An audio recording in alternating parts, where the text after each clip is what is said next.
Pensamiento del día, viernes 28 de febrero.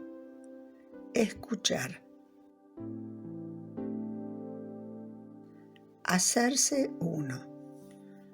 Cuando nos hacemos uno, ciertamente queremos el bien. Para hacernos uno, hace falta estar vacíos de sí. Se piensa solamente en el otro. Además, no podemos permitirnos pensar en respuestas que dar o en acciones que realizar, mientras amamos escuchando al prójimo.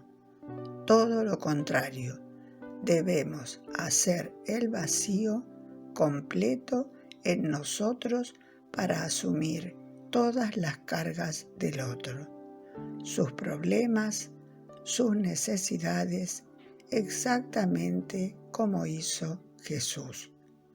Al hacer el vacío, olvidándonos de nosotros mismos, experimentamos que el Espíritu Santo, quizá por el don de consejo, nos inspira la respuesta que debemos dar o la acción que conviene realizar. Después, el otro se sentirá comprendido y aliviado. Chiara Lubich, Escritos Espirituales, Editorial Ciudad Nueva.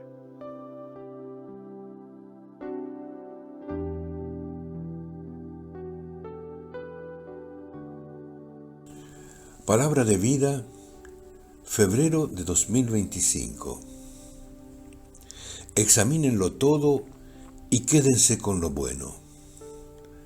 De la primera carta a los Tesalonicenses, capítulo 5, versículo 21.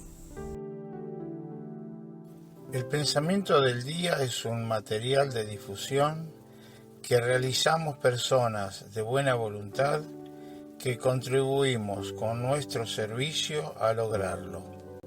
No realizamos ninguna interpretación personal a los escritos de Chiara Lubich.